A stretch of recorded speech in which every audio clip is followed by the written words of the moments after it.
Merhaba arkadaşlar, PES Sevenler Birliği kanalına hoş geldiniz. eFootball 2024'te gündemdeki konularla karşınızdayım arkadaşlar. Geçtiğimiz Perşembe günü oyunda 5. sezon başladı ve yaklaşık bir ay sürecek bir sezona başladık arkadaşlar. Bu sezonda bazı geleceklerle alakalı Konami'nin açıklamaları var. Öyle çok büyük bir kampanya falan gelmedi. Mini bir kampanya var fakat 5. sezonuna geleceğinden bahsettiği Konami'nin bazı şeyler bulunmakta. İki tanesi şu ki yeni bir yapay zeka etkinlik türü gelecek dedi. Bir etkinlik gelecekmiş arkadaşlar. İkincisi ise güçlendiricili öğelerden bahsettiler. Açıklamalara bakalım. Konami resmi web sitesinden 5. sezonla alakalı yaptığı açıklamada bu sezon 11 Nisan tarihine kadar sürecek dedi. Yanlış hatırlamıyorsam 10 Nisan'da Ramazan bayramının birinci günü olması lazım.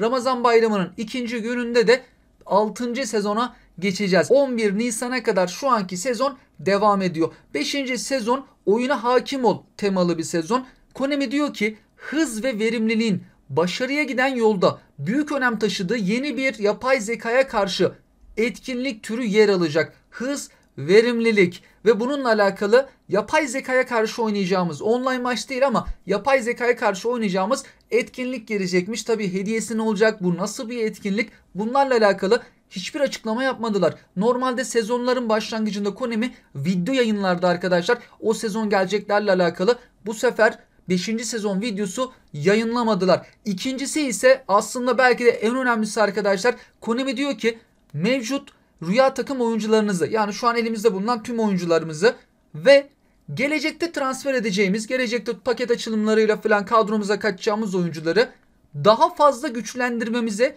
yardımcı olacak yeni öğeler oyuna ekleyecekmiş. Yani oyuna öğeler eklenecek ve oyuncularımızı güçlerini daha yukarıya çıkarabileceğiz. Şimdi bir arkadaşımız yorumlarda yazmıştı. PES zamanında pozisyon takviyesi diye bir şey var arkadaşlar. Oyuncuları mesela bazı pozisyonlarda en yüksek seviyede oynatırken bazı pozisyonlarda hafif yeşil olur ya, orada da kullanırız ama seviye birazcık düşer.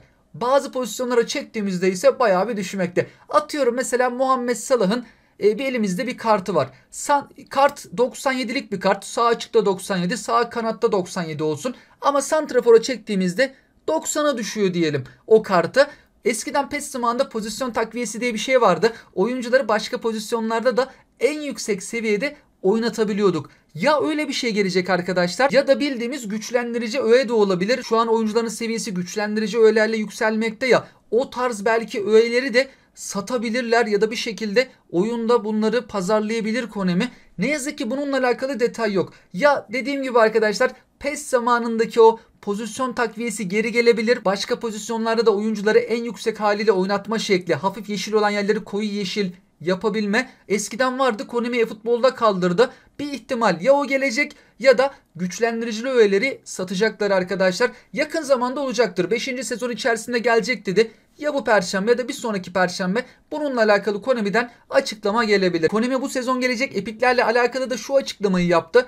eFootball Championship 2024 ile birlikte Big Time oyuncusu olarak sunulacak olan günümüz futbol yıldızlarının, şu an aktif olarak futbola devam eden yıldızların yanı sıra hem uluslararası arenada hem de ulusal liglerde büyük övgü toplayan Batistuta, Scholes, Van der Vaart da gelecek dedi. 5. sezon boy içerisinde bu 3 epik futbolcuyu göreceğiz arkadaşlar. Ayrıca Konami bir de diyor ki şu an aktif olarak futbola devam eden isimlerin de epik kartı gelecek. Peki onlar kim? Manchester United epikleri arkadaşlar. Bu epikler oyuna eklendi. Milan, Inter, Barcelona, Bayern Münih daha önce gelmişti. Ama Manchester United epikleri henüz daha gelmedi. Bu futbolculardan 3 tanesi Manchester United epikleri olarak karşımızda olacak. Bir tanesi elenecek. Tüm takımlarda öyleydi. 4 tane eklenmişti. Birer tanesini Konami getirmemişti. Fakat bu paket arkadaşlar yarın mı gelecek? Perşembe mi? Haftaya pazartesi mi? Onunla alakalı bir açıklama yok. Gelecekleri paylaşan uygulamalar vardır. Mesela fHoop diye yazılan uygulama ya da PES Data uygulaması, bu tarz uygulamalar yarın gelecek oyuncuları paylaşmadı. Normalde perşembe günü yarın gelecek oyuncular paylaşılırdı. Konami yarın da getirebilir ya da Perşembe ve bir sonraki haftada getirebilir arkadaşlar. Manchester United paketinin ne zaman geleceği ne yazık ki henüz daha bilinmemekte. Kimileri yarın bekliyor, kimileri de ilerleyen tarihte. Fakat yakın zamanda gelecek. Bu 3 isim beklenmekte. Martial'ı Konami çıkarabilir yönünde bir görüş var. Twitter'da da özellikle bu 3 isim sıklıkla paylaşılmakta. Bunlar seviyeler tahmin arkadaşlar. Wan-Bissaka çok önemli bir sağ bek futbolcusu. Casemiro sağlam defansif orta saha.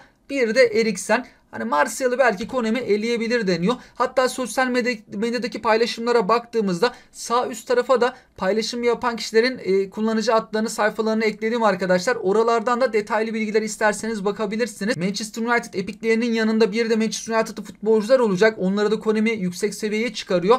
Bu isimlerde olacakmış. Hatta sosyal medyada birçok yerde paylaşılan görüntü şu ki bu futbolcular epik pakette yer alacak renkli kart futbolcular. Bu isimlerden bir tanesi de mağazaya eklenecek. Genelde en sağ alttaki futbolcu e-futbol mağazasına eklenir. Belki bu göbek futbolcumuzu Konami ekleyebilir. Ama şöyle bir şey arkadaşlar, tekrardan altı çizmem gerekirse bu paket yarın mı gelecek? Perşembe mi, haftaya pazartesi mi? Henüz net bir açıklama yok. Güvenilen kaynaklar da henüz şu tarihte gelecek demedi. Uygulamalar da demedi. eFootball uygulaması, diğer uygulamalar kesin yarın gelir diyemiyor. Yarın sabah gelirse inceleriz, seviyelere, özelliklere bakarız ama yarın gelmezse Perşembe günü detayları Konami bizlerle paylaşacaktır büyük ihtimalle. Herhangi bir gelişme olursa ben yine sizlerle paylaşmaya çalışacağım arkadaşlar. Geçtiğimiz Perşembe günü mini bir kampanya başladı.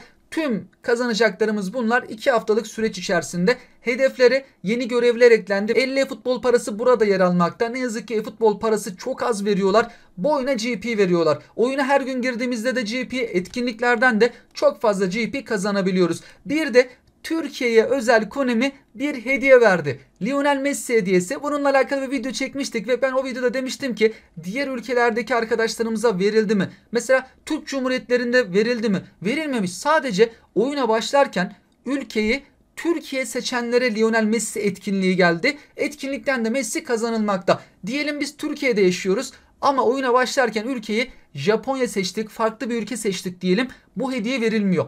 Oyuna başlarken seçilen ülkenin Türkiye olması lazım.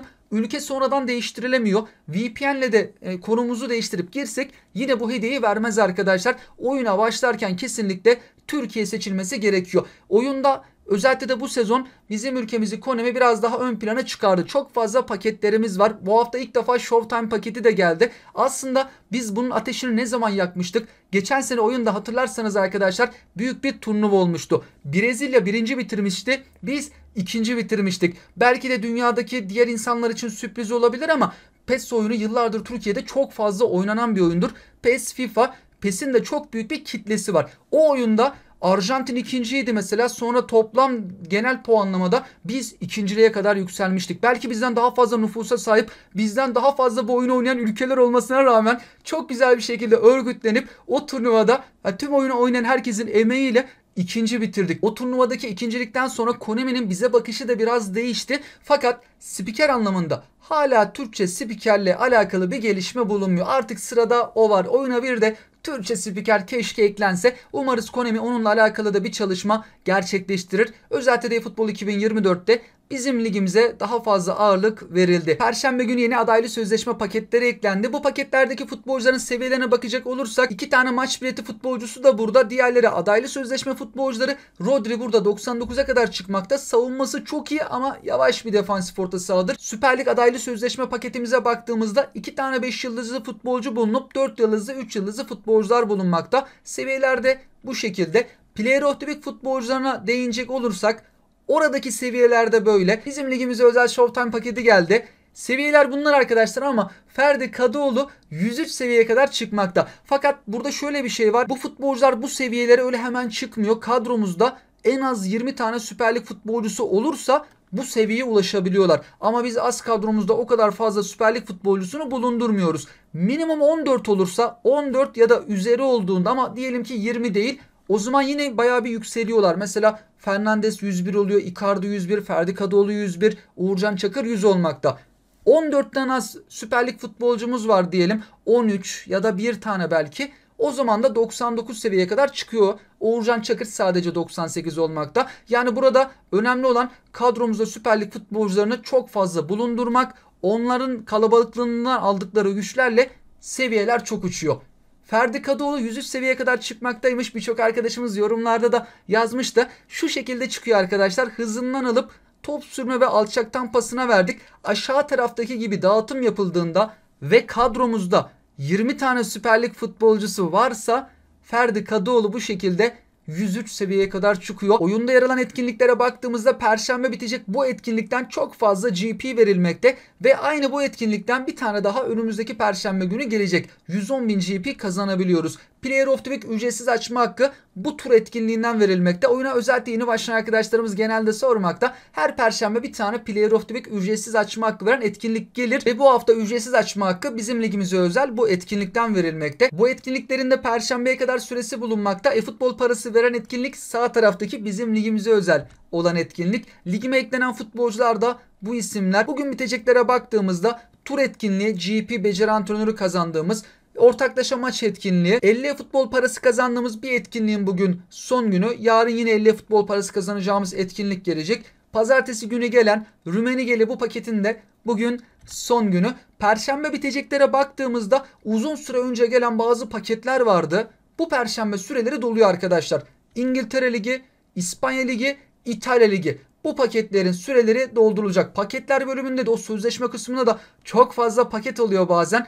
Bunlardan zaten açılım yapılmıştır büyük ihtimalle ya da yapılmamıştır. Artık bunlar kaldırılmış olacak. Bir de perşembe günü mağazada zaten oyuncu pek kalmadı. Bir bir gidiyorlar ve bu futbolcumuzun da perşembe süresi dolacak. Perşembe bu isim de mağazadan kaldırılacak arkadaşlar. Manchester United'dan bir futbolcu mağazaya eklenecek ama dediğim gibi yarın mı, perşembe mi, haftaya pazartesi mi henüz daha tarihi paylaşılmadı. Yarın sabah ben de ilk başta girip kontrol edeceğim. Yarın eklenmezse perşembe gününü bekleyeceğiz. Ama mağazaya güzel futbolcu eklemeleri lazım. Mağaza pek kullanılmaz hale geldi ne yazık ki. Ekledikleri oyuncular da hep düşük seviyeli. Bir de arkadaşlar ilginç bir durum var.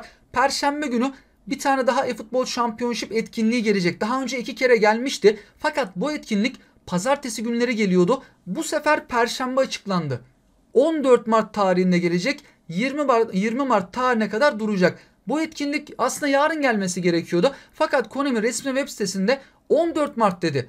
Mesela Nisan'dakine baktığımızda 15 Nisan pazartesiye denk geliyor. Sadece bu haftalık perşembe günü gelecek. Normalde pazartesi gelirdi dediğim gibi. Ve bu etkinlikten 50 futbol parası, 1000 futbol puanı, 50.000 GP ve 2 tane beceri antrenörü kazanabiliyoruz. 4 tane mücadele oluyor. O 4 mücadeleyi tamamladığımızda da round 2'sine katılmaya hak kazanıyoruz. Round 2'de başarılı olursak round 3 dünya finalleri diye devam ediyor ama o kadar yolun sonuna gitmiyorsak en güzel hediyeler round 1'de bulunmakta. Özellikle de 50 futbol parasını hemen ikinci mücadeleden kazanabileceğiz. Perşembe günü de eFootball Championship'in 3. round 1'i gelecek arkadaşlar. Bir de yorumlarda birçok arkadaşımız gelecek kampanyalarla ilgili sorular sormaktaydı. Geçen seneye geri dönecek olursak arkadaşlar her ay Konami mini kampanyalar yapıyor. Aynı geçtiğimiz perşembe günü olduğu gibi 50 futbol paralı böyle Mart ayına giriş, Nisan ayına giriş ya da sezon başladı mini böyle bir kampanya yapmakta ama oyundaki büyük kampanyalar mesela Mayıs ayında ve Haziran ayında gerçekleşmekte. Onun da 2 tane sebebi var. Mayıs ayının ortasında çok büyük bir kampanya geliyor. Bu da şundan dolayı mobilde PES eFootball oyununun yıl dönümü Mayıs ayının ortasına denk gelmekte ve Konami her sene bunu kutluyor. Geçen sene 6.sıydı. Bu sene Mayıs ayının ortasında mobilin 7. yıl dönümünü kutlayacak Konami ve yıl dönümlerini bayağı büyük coşkuyla kutluyorlar. Geçen sene verilen hediyeler bunlardı. Showtime Bruno Fernandes kartı, Player of the Week'lerden daha fazla 2'şer tane ücretsiz açma, eFootball paraları, GP'ler, Showtime paketten, Epic paketten ücretsiz açma gibi haklar vermişti. Bir de arkadaşlar Haziran ayının sonu Temmuz'un başlarında yine büyük kampanya geliyor. O da PES oyununun yıl dönümü. Konsolda, PlayStation'a çıkması tabi yıllar önce çıkmıştı ama Konami hem mobilde hem de konsolda, bilgisayarda bunu daha büyük coşkuyla kutlamakta. Haziran sonu, Temmuz başı. 2 tane büyük kampanya bu yıl içerisinde bizleri bekliyor. Geçen sene Haziran'da verilen hediyelere baktığımızda 2 tane Epic, garanti Epic. Bu Epic'lerden 2 tanesi verilmişti. Sonra ücretsiz açma hakları, eFootball paraları, GP'leri. Önümüzdeki Nisan'da da kampanya olacaktır ama en büyük kampanyalar Mayıs'ın ortalarından sonra başlıyor. Haziran sonu, Temmuz başı. Bir de Ağustos'un sonunda Eylül'e doğru geçen sene her gün bedava Epic açma hakkı verilmişti. O da şundan dolayı, oyunda bir sonraki sezona geçiyoruz ya, eFootball 2025'e geçeceğimiz zaman yine çok büyük bir hediye kampanyası olacak. Mart ve Nisan ayındaki kampanyalara baktığımızda geçen sene ufak kampanyalar vardı. Öyle çok fazla hediye yoktu. Mayıs ayının ortasından sonra artık büyük kampanyalar bizleri bekleyecek gibi görünüyor arkadaşlar. Oyunla alakalı farklı gelişmeler olursa da karşınızda olmaya çalışırım arkadaşlar. Tüm bunlarla alakalı sizler de yorumlarınızı, görüşlerinizi bizlerle paylaşabilirsiniz. Sizlere mutlu haftalar diliyorum. Yarın Ramazan ayında ilk günü, şimdiden hayırlı Ramazanlar diliyorum. Hoşçakalın.